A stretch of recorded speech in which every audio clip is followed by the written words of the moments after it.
How's it going, guys? My name is Jimmy Champagne, and this is everything you need to know about Scary Stories to Tell in the Dark's upcoming movie. When I was a kid, we had Goosebumps, we had this other series called Michigan Chillers, which was just a ripoff of Goosebumps that used alliteration in the title and took place all over Michigan, and the author would go to our elementary school and be like, these are my books, and he had these really creepy glasses, so I didn't like those. But we also had the scariest books of all. There were only 3 of them, Scary Stories to Tell in the Dark by Alvin Schwartz. The stories were so scary on their own that a lot of parents actually campaigned to get these books taken out of school libraries, but the thing that made them absolutely terrifying was Stephen Gamel's art that looked like it grew out of a festering wound right onto the page. I absolutely loved those pictures when I was a kid, and my mom probably thought it was pretty weird. Like, seriously, when I was a kid, I was scared of little dogs because I thought they would turn out to be rats, and I was scared of girls who wore the scarves around their necks because I thought if they took them off, their heads would roll off, and I didn't want to see that. I was a kid. Anyway, the movie is coming out on August 9th, but it's actually been in the oven for a really long time. Guillermo Del Toro was announced to direct when CBS Films bought the rights to make the movie. Way back then, the first people to write the movie were Patrick Melton and Marcus Dunstan. Now, we just talked about them in my Final Destination reboot video, but they also wrote the script for Halloween Returns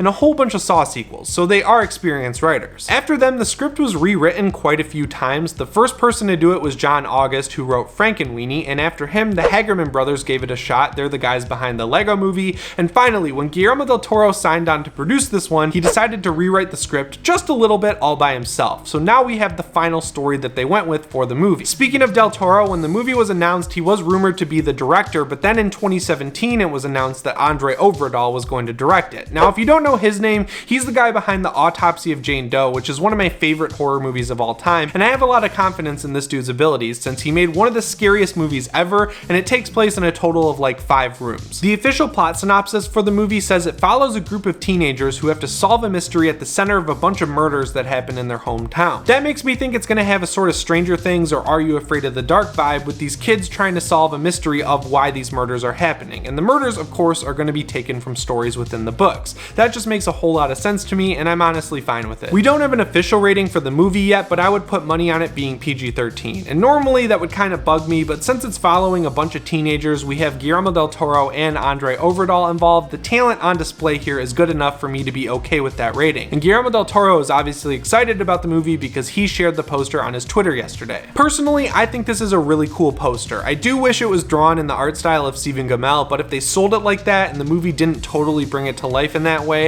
I think people would be disappointed, so I can see why they made it like this. I also think it's awesome that it has Harold the Scarecrow, who is of course from arguably the scariest story of them all, and his outfit is normal, but his head does look like Stephen Gamel's art, so it's a good middle ground there. I think this is as good as we were gonna get from a poster for this movie. The last thing we have to cover is when the trailer for this movie is gonna come out. So I got the poster in an email from CBS Films, and at the very top it said this Sunday will be scary. So naturally, I thought we'd be getting the trailer during the Superb Owl. Of course, John Squires at Bloody Disgusting got the exact same email, and he thought the same thing as me, but he tweeted it out, and CBS Films told him that it's not gonna be a trailer, but some things will be shown. Now that is a little confusing, but what I'm thinking is throughout the night we'll see short teasers that show us exactly what stories they're taking from the book, and at the end of all those teasers, they'll tell us when we're gonna see the actual trailer. The fact that it looks like CBS Films is gonna drop the money to have multiple Super Bowl ads for this movie makes me think they're pretty confident in it. I also think we're gonna get the Stranger Things 3 trailer tomorrow, so make sure you check back and subscribe if you're not already.